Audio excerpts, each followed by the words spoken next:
Local productions on QTV are made possible with support from viewers like you. Thank you.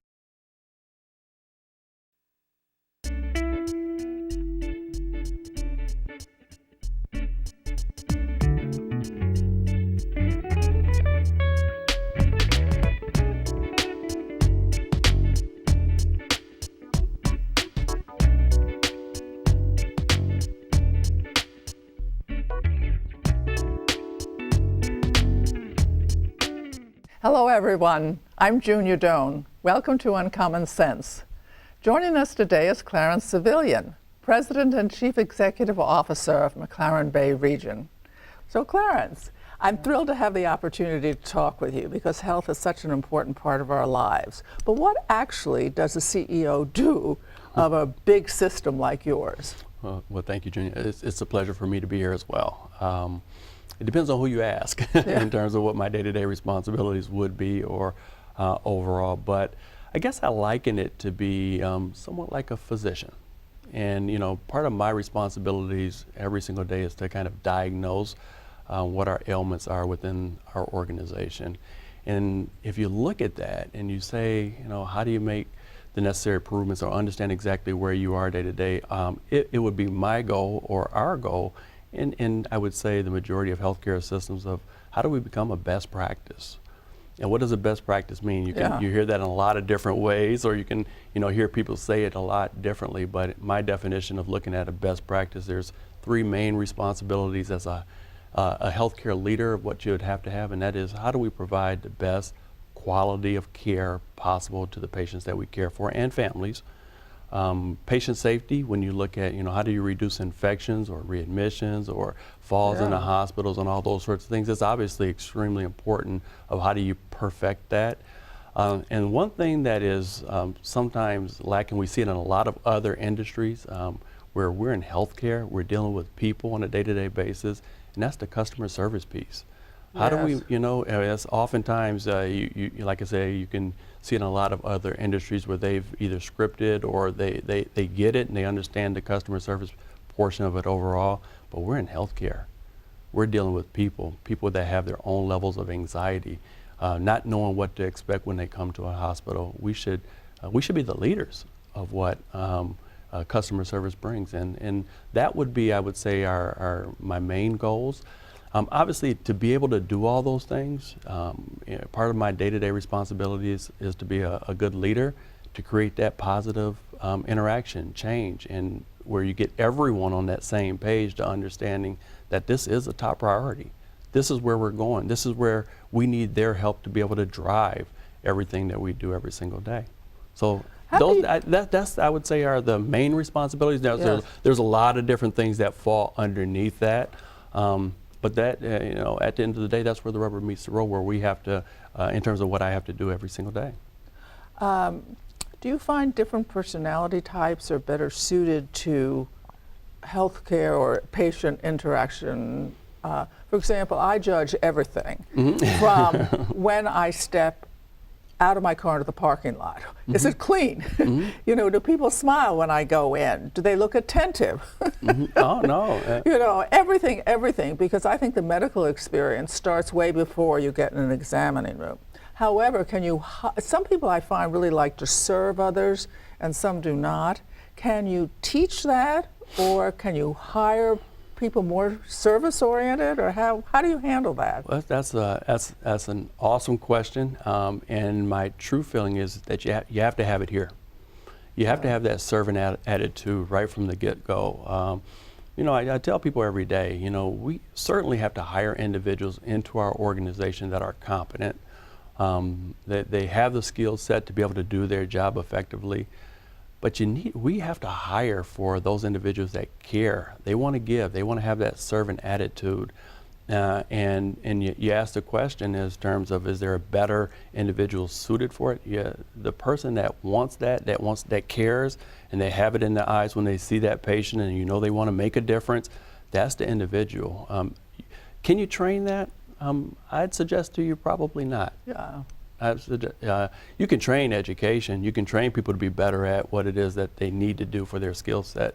But to train, having that someone that wants to give, and to make a difference, I think that you have to have that in your heart. Interesting. So you've been here a couple of years now, right? Yeah, just under 2 years now. Oh, well, maybe it's too soon, but I feel, what critical strategies did you decide needed to be implemented, and have they been, and what are you satisfied with them? I think, and it's kind of going back to something earlier, we do a great job. We really do. Can we get better at what it is? I answer your question in two different ways. One is there's a community need out there in terms of what we need to do and how do we address it. But the things that we can get better at are the portion of how do we create that accountability.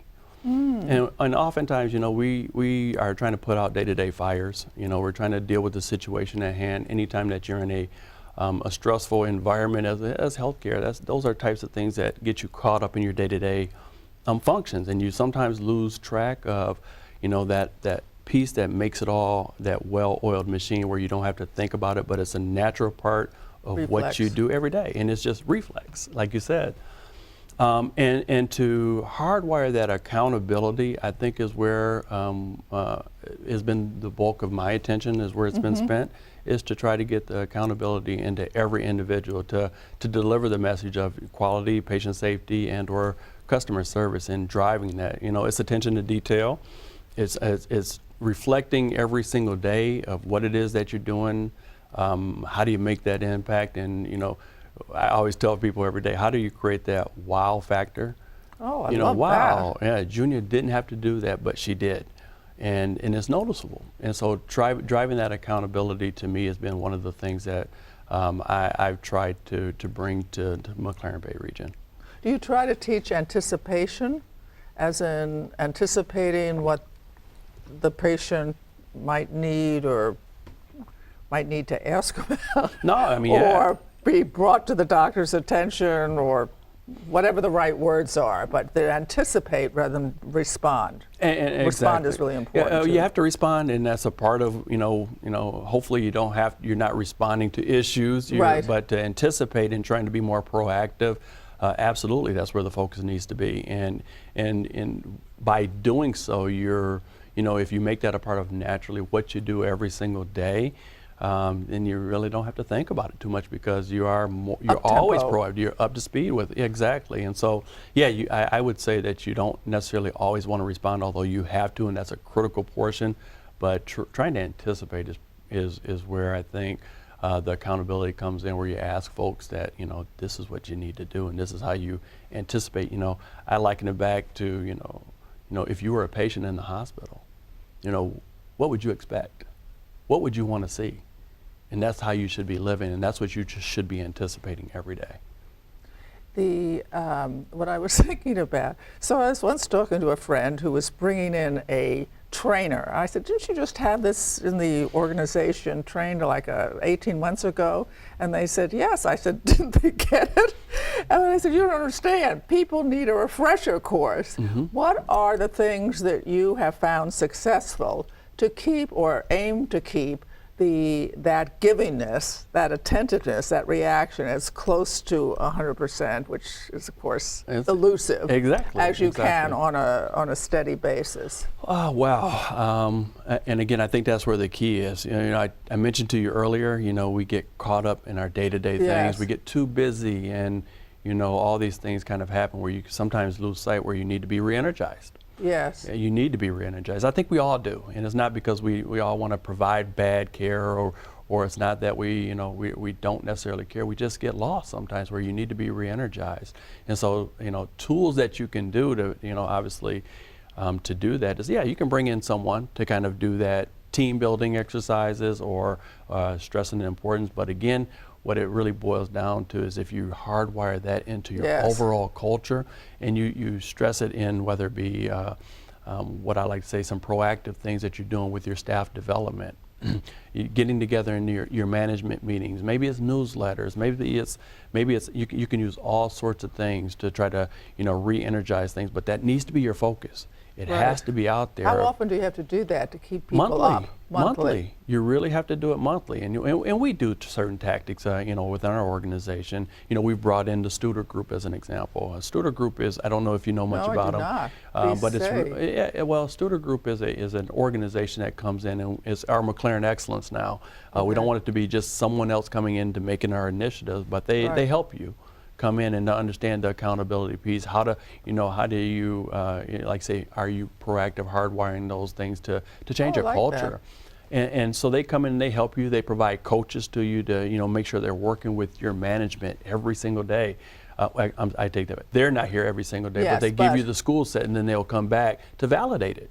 Are we doing it? Are you truly? It's one thing for us to try to evaluate it, but when you have a different set of eyes on it, it really, it puts a new perspective on exactly what you should be doing to make it a better organization. Do you find hospital-acquired infections as a field, well, let me say it differently. What's new in depressing the number of hospital-acquired infections? Actually, I won't say there's anything new that's really out there around. I mean, obviously you have certain things that are out there that are external to hospital acquired, like the Zika virus or any of those sorts of things that we obviously have to pay attention to. But the things that are important inside the hospital, obviously we want to, urinary tract infections or bed sores or those sorts of things that would lead to, certain things that would obviously happen when you're in the hospital. Those are the same things that are out there. The things that, we are doing better as an organization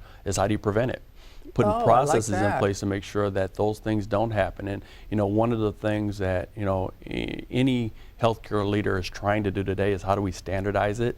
Once we remove a lot of that variability out there, you really can standardize your processes so everyone understands exactly what are your goals, what should you be doing, and that you're not only doing it, your own certain way. There's best practices that are out there. There's proven ways to do things and how to avoid hospital-acquired infections. We just need to hold people accountable, have that attention to detail to be able to strive towards having zero hospital-acquired infections. Now you a lot of it is documentation as well, where you're making sure that you're documenting when individuals come into your facility to have a true understanding of that patient's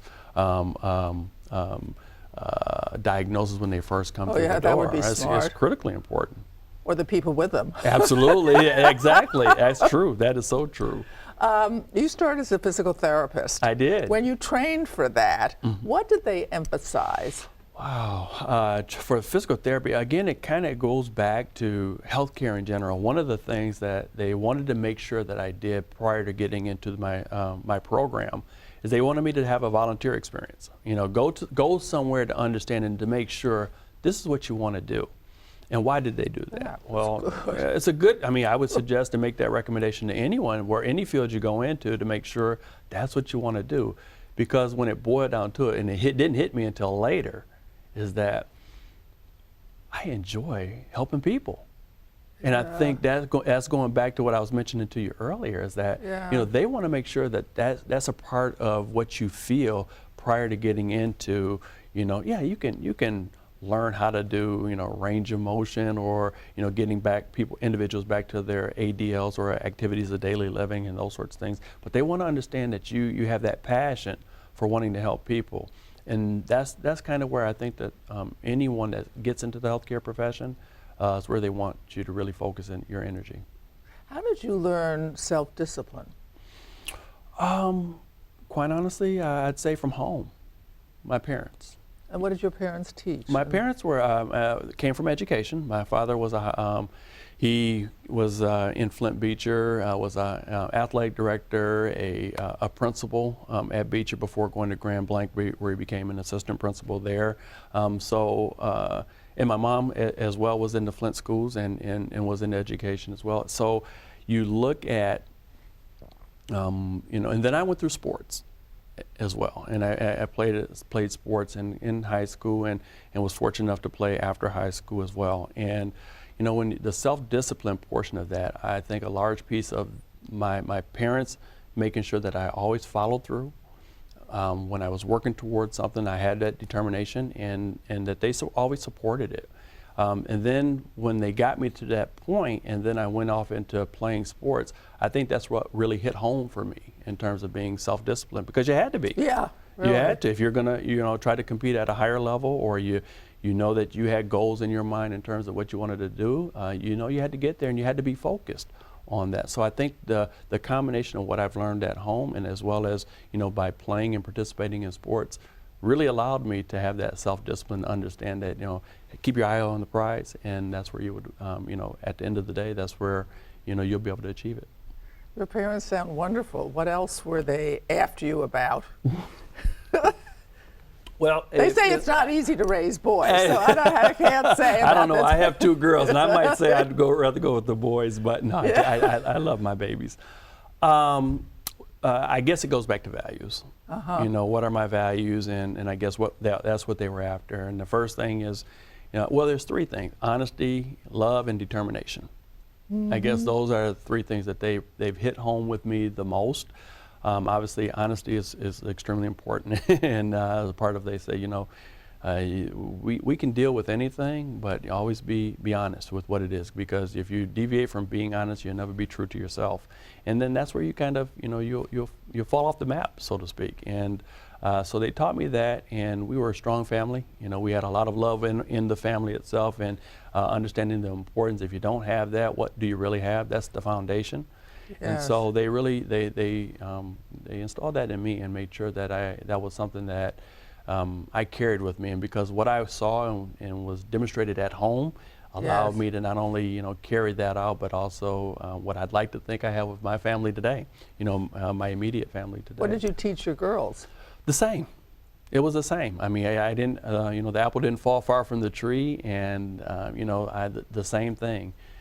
Is to make sure that you're always honest, again, for the same principles that I spoke of earlier, love, and always be determined, because that's what the combination of those 3 will, there's no ceiling to what you can do. So I don't know when you were growing up, but it seems like in the schools, maybe a question for your wife, this bullying issue is bloomed, or anyway, we're talking about it. You're a big person. Did you find yourself on the either side of the bullying, either having to protect someone, or was that just not part of life then?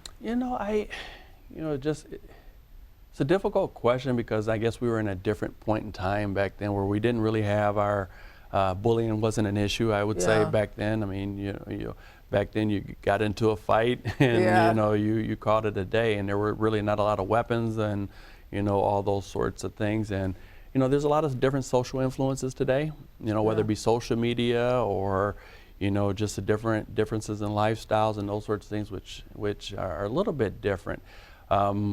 Actually, I wasn't as big as a lot of the other folks of my friends. So, but I think for me, no, it never was an issue, and it's hard for me now to, I talk to my daughters, who are 21 and 18 now, and kind of out of high school. Thank you.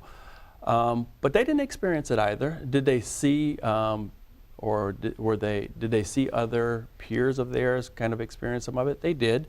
And so I think it's now where you go back to, how do you have that love in your heart where individuals don't judge, or they're supportive of someone's own opinions.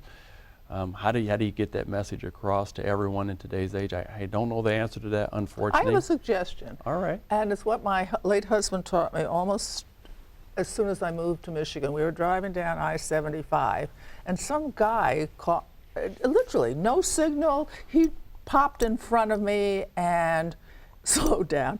I said, "You see him?" And he said, "Junior, cut him some slack."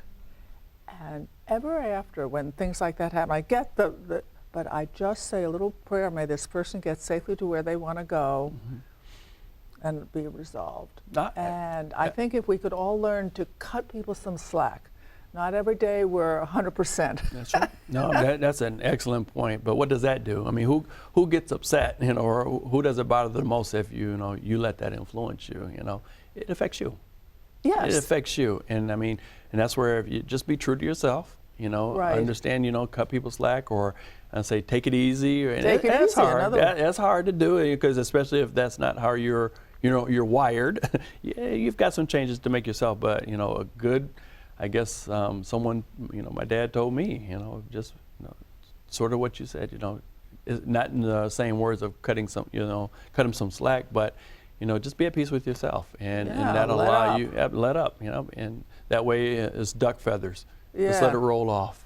Right, float off. Yeah, that's right. So sports, I think I've never played really group sports, but I understand one of the great things about it is not only the teamwork, but the ability to absorb losses in the game. Absolutely, absolutely. And reconfigure. Talk to us a little bit about that. Wow, sports. It's so much more to me than sports. What do I mean by that? Yeah, you go out there and you compete, and you obviously want to be the best, but it teaches you so much more. It teaches that work ethic, teaches you teamwork, teaching responsibility. We talked about self-discipline, the ability to want to win, all those, how to lose, how to deal with those situations. How do you deal with losing? What did you learn? Well, you take the good with the bad. I mean, it's going to happen. And, how do when I look, my view of how do you look at, how do you lose is that it makes me want to be better. I want to be better the next time. So it allows me to work towards trying to do the next best thing for myself, for my team. And if you look at it, it's more than just sports. I carry that off into my daily life now. I bring that to my children in terms of what I teach them as well. And so it's so much more than just sports. It's really a life learning experience that helps you develop as a person, helps you develop as a human being, helps you develop as a professional. And so that's the beauty of sports to me, is that you get all of those things, and it could be with maybe playing music or instruments and those sorts of things, but it teaches you all those sorts of things when you're involved in those types of activities that allows you to be, in my opinion, a better person, a more well-rounded person. So it sounds like sports are really a compression of life. It is. I mean, if you look at it that way, absolutely. It's the high, the lows, and what you carry on. Absolutely, it is. Absolutely. Oh, interesting. Very interesting. Anyway, you were talking about the community and community needs. How does anyone know what needs are? You're talking about individuals. And every community is different. Part of our responsibility as healthcare, nonprofit healthcare organizations, at least in the state of Michigan, we actually have to provide a community needs assessment. Okay. And it's an exercise, but it's a very useful exercise that really involves all of your community partners. So the community health department, the local, hospitals, community members as a whole, and it's a variety of different resources or entities that are in your community overall. And what they do is they get together around the table and they understand where our weaknesses are, what is the growing needs. You look at everything from market share to demographics to race and ethnicity, and identify what the true problems are in your community. And that work group comes together. They develop some of those sorts of things, and specifically in Bay County, we've identified that chronic care, access to health care, children, and mental health are our primary drivers or needs right now of what we need to do as collectively as organizations to address it.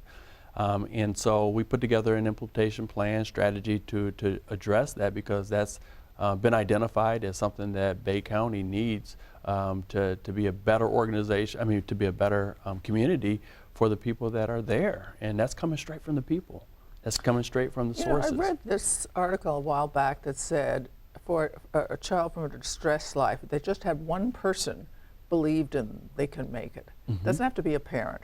And so I'm listening to, and part of me is saying, if there was just one person who was dealing with each of these people, maybe some of the I don't want to call it the confusion, but the problem would mitigate somewhat, because there's someone to blow steam with, someone to direct, someone to suggest alternates, someone to take down.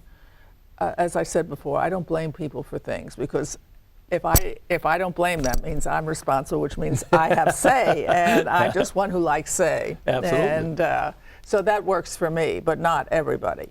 And there are injustices in the world. However, what you learn on the football is you have to go on. Absolutely, you do. You have to keep going. You have to keep going. So I'm glad you're working on mental health, because that is so elusive. I don't know that we know brain function that well and getting along with people that well. Yeah, and it's changing. I really believe it is changing. I mean, you look at the resources that we have had in our community for years, and it goes back to years, and community mental health has changed as well, mainly due to, resources, financing, funding, which is a challenge. But that's changed, and a lot of, the changing environment for, where our children are today, whether it be drugs or bullying or any of those social media influences that are out there as well. It's a little bit different. So do we fully understand? I don't pretend to be a psychiatrist or a psychologist for that matter, but I would suggest to you that it's changed, and I don't think we do fully know it. And how do we wrap our arms around it again through something like the community needs for folks that are around the table that deal with it more on a day-to-day basis of saying, okay, these are, whether it's heroin usage or which it is, and it's unfortunate, but it's real. It's real. And then so how do we truly be able to come in and to have the resources pulled together to be able to address those types of needs? I love problems, because then it means you can work your way to a solution. That is true. No, it is true. True. And I've learned a lot, and I think we can take this into our lives just as a sort of a moral background, and that is something he learned from his parents, which he transmitted to his children, darling girls, now just out of teenage years. One is love, one is honesty, and one is determination. From sports, he learned get up, make yourself better when things don't go your way. And of course, I would say don't complain. Energize yourself to solve the problem. The other thing I particularly like is he doesn't get, apparently, thrown off balance by things happening around him, like this guy cutting me off driving. Right. He just lets it fluff off. If we could all live like that, do you know how much better our lives would be? We would just be smooth and even keeled, and we'd be happier and steady and better friends and better, spouses and better parents and better workers. So here's my gift to you. Firstly, thank you so very much for tuning in. I always appreciate it. Secondly, please go out and do something nice for someone you know and someone you don't know today and every day this week. And I'll see you next time. Thank you again. To contact Junia, send her an email at info@juniadone.com. For more information, program schedules, and news about future guests, go to www.juniadone.com.